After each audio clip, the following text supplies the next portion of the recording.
Alléluia. Alléluia. Alléluia. Alléluia.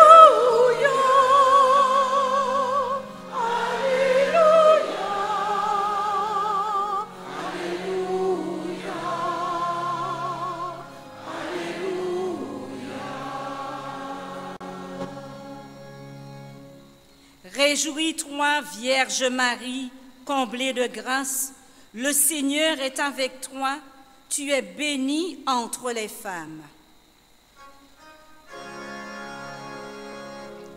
Alléluia.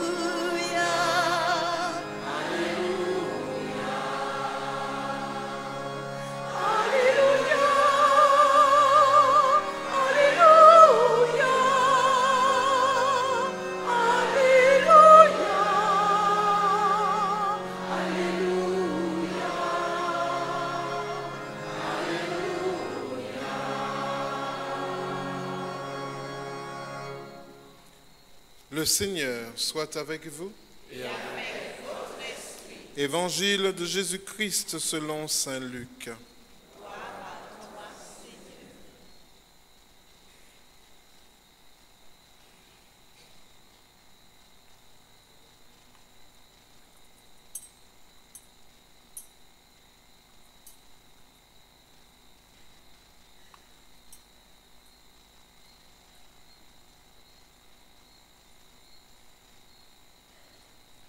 L'ange Gabriel fut envoyé par Dieu dans une ville de Galilée appelée Nazareth, à une jeune fille, une vierge, accordée en mariage à un homme de la maison de David, appelé Joseph. Et le nom de la jeune fille était Marie. L'ange entra chez elle et dit : « Je te salue, comblée de grâce, le Seigneur est avec toi. » À cette parole, elle fut toute bouleversée et elle se demandait ce que pouvait signifier cette salutation. L'ange lui dit alors : « Sois sans crainte, Marie, car tu as trouvé grâce auprès de Dieu. Voici que tu vas concevoir et enfanter un fils. Tu donneras le nom de Jésus. Il sera grand. Il sera appelé Fils du Très-Haut. Le Seigneur Dieu lui donnera le trône de David son père.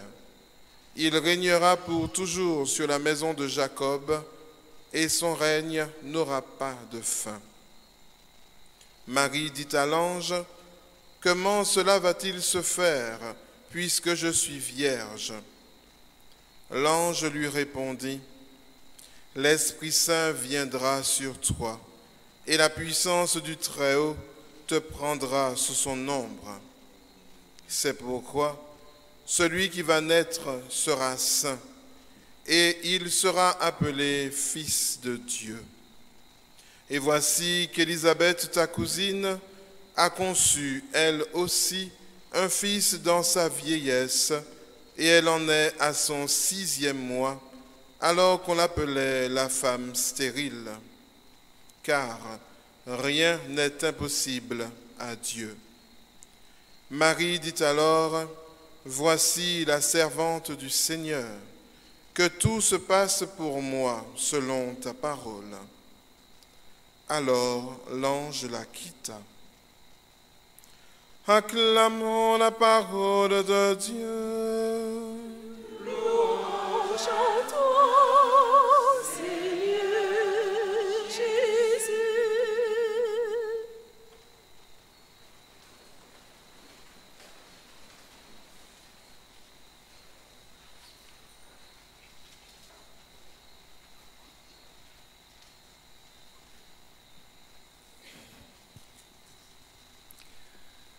La Vierge Marie, cette femme qui interroge tant de chrétiens, des catholiques et des non-catholiques. Qui est-elle, cette femme qui prend tant de place dans la foi de millions, de milliards d'hommes, de femmes, d'enfants? Cette gamine, 14, 16 ans à l'époque, qui a reçu la visite d'un ange, Gabriel, qui a dit oui à un plan de Dieu pour elle, mais surtout pour l'humanité. 2000 ans après, cette gamine, elle est élevée au-dessus de tous les saints, au-dessus même des anges. Elle a été proclamée reine de toutes les créatures visibles et invisibles. Aujourd'hui, nous fêtons un grand mystère, l'Immaculée Conception. Comme s'il ne suffisait pas à l'Église de nous montrer cette femme qui a conçu un enfant sans avoir de relation sexuelle, elle a été embombrée par l'Esprit Saint. Elle a été prise sous l'ombre du Saint-Esprit et le Saint-Esprit a déposé ce germe divin dans son sein. Comme s'il ne suffisait pas de ce miracle qui est déjà fou, frères et sœurs, l'Église nous dit que non seulement la Vierge Marie a conçu le Christ sans union physique avec Joseph, son époux légitime, mais en plus cette femme, elle est née sans péché, l'Immaculée Conception. Alors souvent on pense que l'Immaculée Conception, c'est la conception immaculée de Jésus. Non, hein. L'Immaculée Conception, c'est que Marie est née immaculée, elle est née sans péché. La première objection est que ça semble contredire l'Écriture même, puisque Jésus est venu pour sauver les hommes. Et Saint Paul nous dit que tous les hommes ont été enfermés dans le péché, à cause du péché d'Adam et Ève qu'on a lu dans la Genèse. Tous les hommes sont pécheurs. Et l'Église nous dit, Marie, elle est sans péché. Comment ça marche? Est-ce que, comme certains ont dit, vous voyez, l'Église enseigne n'importe quoi? Ou bien, l'Église enseigne quelque chose qu'on n'a pas pu lire directement, qu'on n'a pas pu lire noir sur blanc dans les Écritures. Qu'est-ce qui permet à notre Église, frères et sœurs, de nous enseigner que Marie est née sans péché? Et puis à quoi ça sert d'ailleurs? Pour comprendre ce grand mystère, il faut remonter à la Genèse. Et donc ce n'est pas pour rien que nous avons eu le livre de la Genèse en première lecture et l'épisode de la chute d'Adam et Ève. Adam qui s'était écrié « l'os de mes os, la chair de ma chair » quand il a vu Ève. Une union, une harmonie totale. Et puis une fois que le serpent est passé dans les parages, Ève a croqué le fruit. Elle a dit à Adam, Adam, tiens un petit bout. Adam a pris. Dieu les a pris, passe la main dans le sac puisqu'il est venu après. Et donc comme c'est à Adam que Dieu avait parlé, il avait dit de ne pas manger le fruit de cet arbre, etc., de l'arbre de la connaissance du bien et du mal. Donc Dieu naturellement s'adresse à Adam. Adam, mais qu'as-tu fait là? Qu'est-ce qu'Adam a fait? Moi? Pas moi, Seigneur. Hé, la femme que tu m'as donnée. Alors Dieu va voir Ève, qui ne s'appelait pas encore Ève. Elle n'avait pas encore de nom. Et ça aussi, ça peut nous interpeller. Femme, qu'as-tu fait là? Moi? C'est pas moi, le serpent. Il ne manquerait plus que la malheureuse pomme derrière pour que le serpent dise, moi, c'est pas moi, c'est la pomme. Alors, parenthèse, ce n'est pas une pomme. Hein? On n'image pas une pomme, mais on parle du fruit. Mais pour les enfants du catéchisme, on a symbolisé ça par une pomme. Quand tout va bien, dans la grâce, on est unis. Et la première conséquence du péché, c'est de semer la division. La division dans le cœur de l'homme même. Je fais quelque chose qui est contre la volonté de Dieu. Mais la division, donc du coup la division entre Dieu et l'homme, et la division entre les hommes eux-mêmes. On se désolidarise et puis on s'accuse. Il n'y a pas besoin de grands discours pour comprendre à quel point c'est vrai, hein, frères et sœurs. Même les enfants connaissent ça. On les prend en flagrant délit d'une bêtise. Maman, c'est pas moi. Vous voyez? Eh bien, ça vient de là. On refuse d'assumer la responsabilité du péché. Certes, c'est Ève qui a donné à manger. Ça aussi, c'est important pour comprendre le rôle de Marie. C'est la femme dans le jardin qui nourrit l'homme. Malheureusement, elle l'a nourri avec une nourriture empoisonnée. La femme nourrit l'homme, l'homme accueille. Donc on peut se dire, effectivement, c'est à cause d'Ève qui a désobéi en premier. Mais le fait qu'Adam ait mangé, lui aussi, il a désobéi. Et bizarrement, alors qu'Adam a eu peur, et Ève, ils se sont cachés, ils ont eu peur de Dieu, ils pensaient recevoir une punition digne de ce nom. Puisque le serpent leur avait dit, mais non, Dieu vous a dit ça? Mais non, Dieu est jaloux. Dieu vous dit ça, mais en fait, il veut vous maintenir en esclavage. Il sait que le jour où vous allez manger de ce fruit-là, vous allez devenir comme des dieux.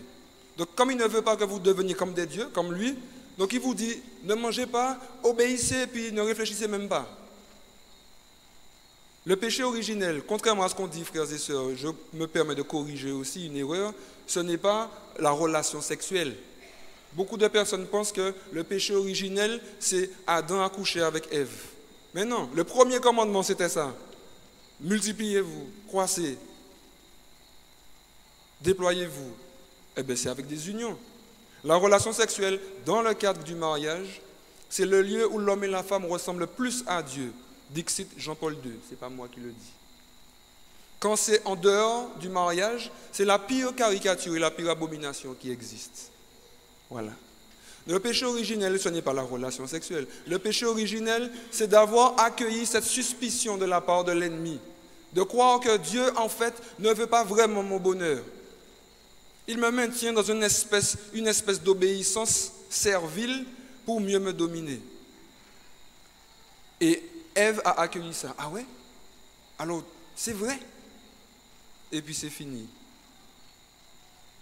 Donc Adam forcément savait, normalement, avec l'intelligence humaine, j'ai désobéi, je serai puni. C'est normal. Donc ils vont se cacher. Et Dieu lui dit, mais où êtes-vous? Seigneur, je me suis caché, j'ai eu peur, je suis nu, tout ça. Et contrairement à sa crainte, Dieu ne va pas le punir. La sanction qui tombe, tu vas travailler durement la terre, la femme va enfanter dans la douleur, etc. Ce ne sont pas des punitions de Dieu. Dieu parle pour entériner la conséquence de l'acte. Quand il dit à Adam, tu as désobéi, eh bien dorénavant, etc., il va se passer ça, la terre ne va plus te porter le bon fruit, etc. La femme, tu as désobéi, eh bien dorénavant, tu vas enfanter dans la douleur. Ce n'est pas une punition, genre tu as fait ça, mais manque à régler. Oh. Non, Dieu leur dit, leur annonce la conséquence de leurs actes. C'est comme les mamans, vous dites à vos enfants, ne touche pas au feu. Évidemment, si les enfants sont aussi sirours que moi je l'étais quand j'étais petit, quoique je suis un petit peu sirour encore toujours, mais bon, c'est pas grave, eh bien l'enfant va essayer de toucher le feu.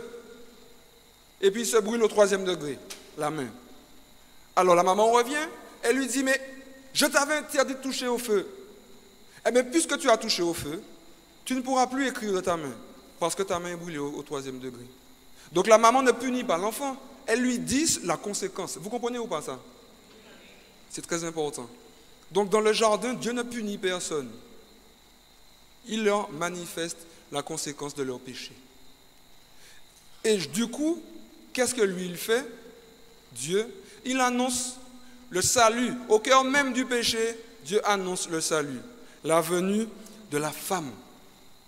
Quand il parle au serpent, je mettrai une hostilité entre la femme et toi, entre sa descendance et ta descendance, et elle t'écrasera de son talon, la descendance de la femme, avec la collaboration de la femme. Au cœur même de la désobéissance d'Adam et Ève, Dieu, qui ne se laisse pas freiner par les ruses du diable, annonce une victoire définitive sur le diable. Il annonce déjà une femme qui va arriver, qui va enfanter des enfants, des fils, des filles, qui vont écraser la tête de l'ennemi. Cette femme, il ne faut pas aller trop vite, c'est d'abord le peuple d'Israël, l'épouse de Dieu. Cette femme qui va avancer dans l'histoire avec ses désobéissances, et d'où va germer la femme par excellence, Marie. cette petite fille de Nazareth promise en mariage à Joseph, fils de David, de la descendance de David.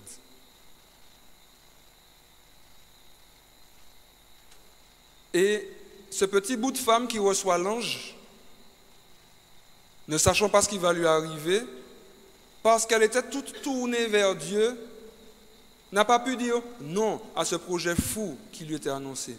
Un projet hors du commun. Voici l'humble servante du Seigneur, qu'il me soit fait selon ta parole. Pourquoi? Parce que Marie, en tant que bonne juive, c'est pas comme les catholiques. Marie connaissait son histoire sainte. Elle connaissait l'histoire de son peuple. Vous demandez à des catholiques, on pourrait faire un sondage. Comment s'appellent les fils de Jacob? Ce sera compliqué. Vous demandez à des catholiques, qu'est-ce qui s'est passé près du puits de Jacob? Etc. Bref, voyez, on bug. Marie, elle connaissait l'histoire de son peuple et donc les promesses de Dieu à son peuple par cœur. Donc quand l'ange débarque et l'ange lui fait cette salutation, tu es comblé de grâce, de toi va naître, etc. Elle comprend tout de suite que là,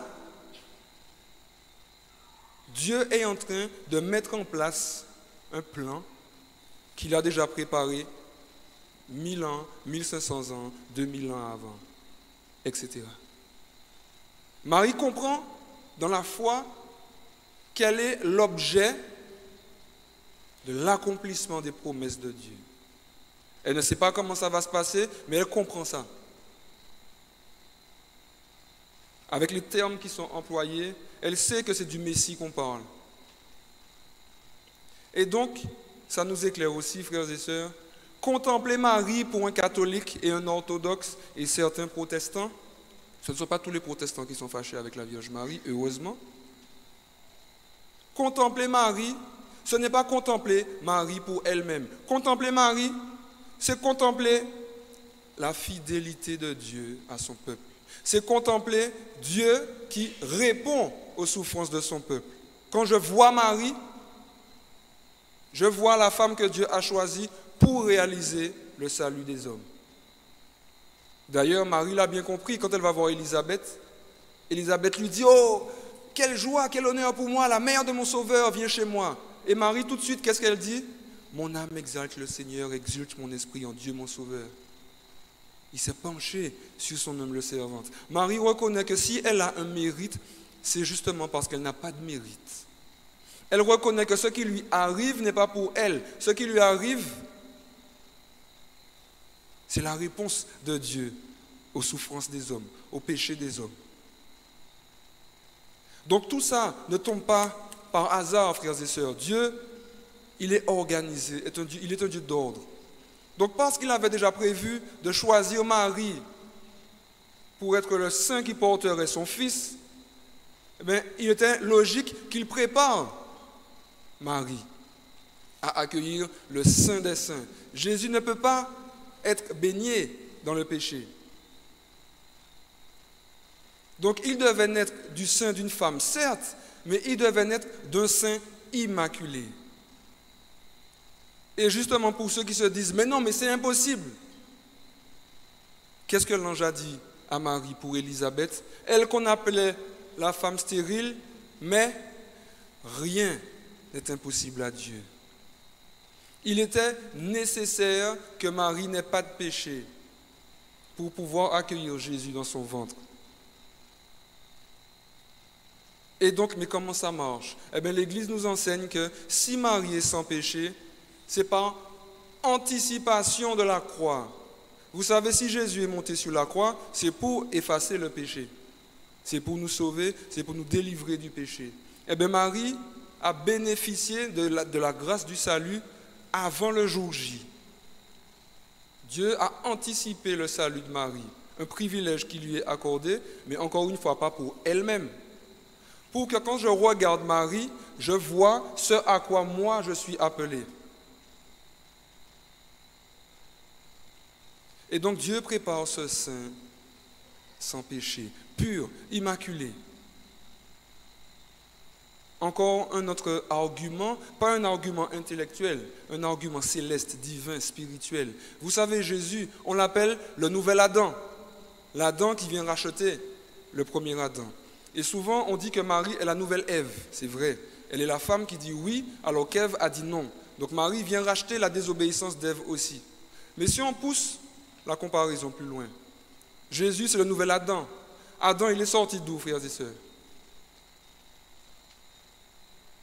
Allô? Il est sorti d'où?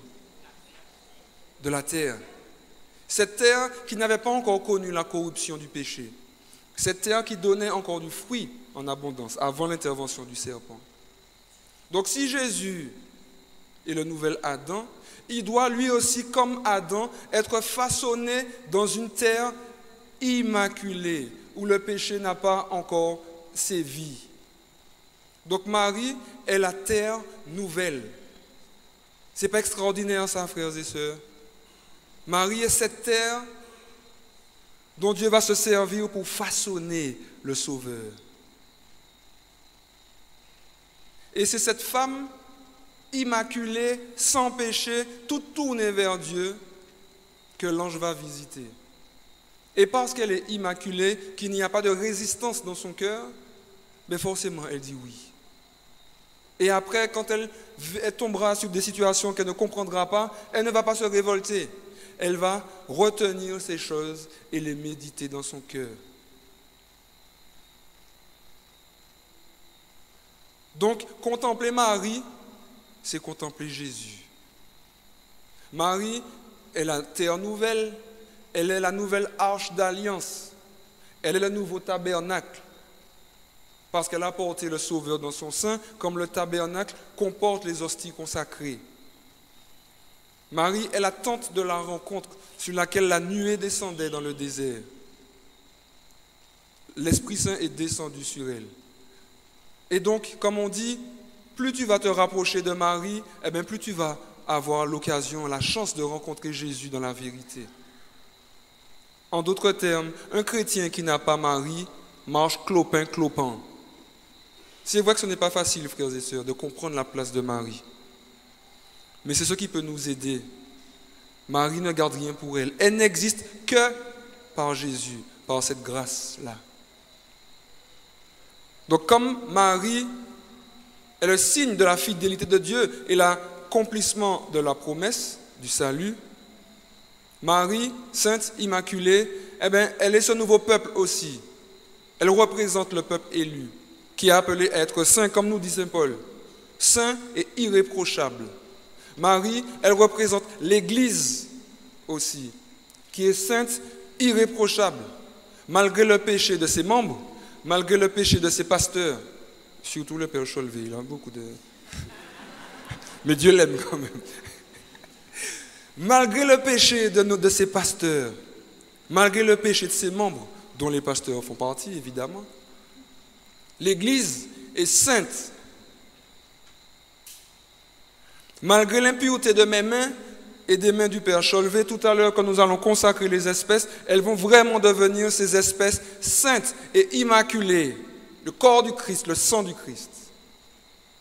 Et donc le prêtre lui-même n'existe pas pour lui-même. Quand vous voyez un prêtre, vous voyez l'accomplissement aussi des promesses de Dieu pour l'humanité. Un homme qui a été choisi parmi le peuple de Dieu, pas pour être au-dessus des autres, mais pour conduire ses frères à accueillir ce grand mystère du salut.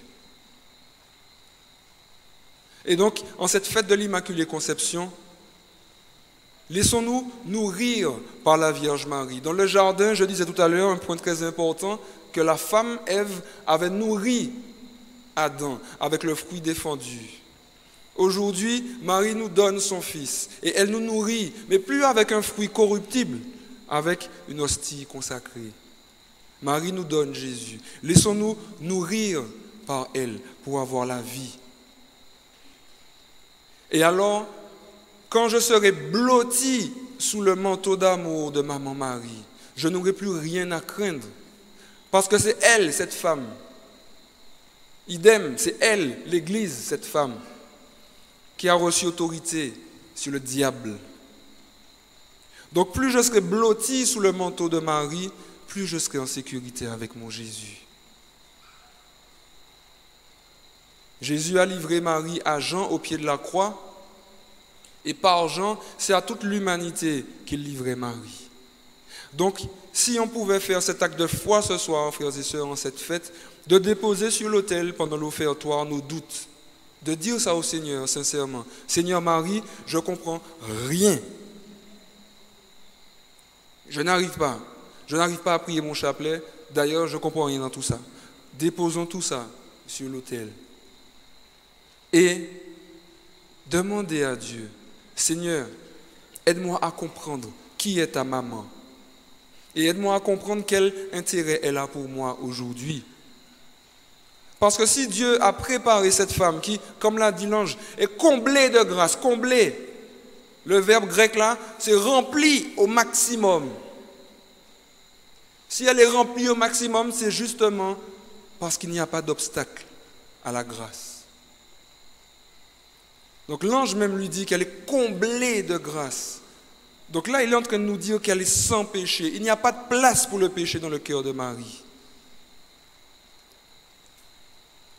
Donc si on a tout ça en tête, faisons un acte de foi. Dire Seigneur, je n'y comprends rien. Mais comme tu m'enseignes que Marie est sans péché, c'est pourquoi je vous avais dit tout à l'heure que l'Église n'a rien inventé. L'Église a traduit des choses qui sont dites de façon implicite dans la Bible. Elle a systématisé une définition, mais de choses qui sont déjà dites dans la parole de Dieu. Donc ce dogme de l'Immaculée Conception est bien présent, frères et sœurs, dans la parole de Dieu. Donc faisons confiance au Seigneur.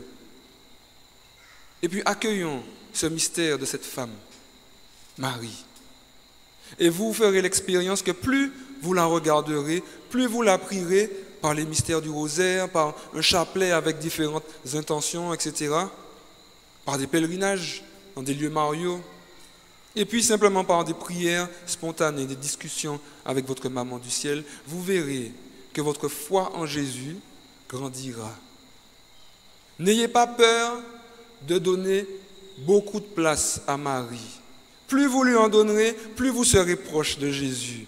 Parce que Marie, comme Élisabeth, elle nous oriente tout de suite vers Dieu. Parce qu'elle est toute donnée à Dieu. Alors, durant cette Eucharistie, frères et sœurs, nous allons demander une grâce mariale pour chacun d'entre vous. Que ceux qui ont déjà une relation avec Marie, qu'ils soient fortifiés. Que ceux qui doutent, qu'ils soient consolés, qu'ils soient rassurés. Et qu'ils puissent aujourd'hui commencer ce chemin avec Maman Marie. Et puis, en la regardant, cette femme sans péché, que nous ayons le désir, parce que ça sert à ça, ce modèle que Dieu nous donne, que nous ayons le désir de lui ressembler, de rompre avec notre péché, de combattre d'ardard avec le péché, de combattre l'orgueil et de nous faire tout petits serviteurs, servantes de la volonté de Dieu, pour nous et pour nos frères. Donc que Maman Marie, ce soir, frères et sœurs, nous enveloppe maintenant de son manteau et nous fasse poursuivre cette Eucharistie dans la paix, dans la douceur, dans l'humilité, dans l'accueil de Jésus, dans notre sein, par la communion tout à l'heure. Afin qu'en sortant de cette église, nous soyons renouvelés dans notre foi et que nous laissions de plus en plus de place à Dieu dans nos vies, que nous devenions nous-mêmes des témoins pour nos frères, que Jésus-Christ de Nazareth est bien vivant, qu'il a donné sa vie pour nous sauver et que son action est concrète, qu'elle donne la paix, la joie, l'amour, l'espérance et le bonheur. Amen.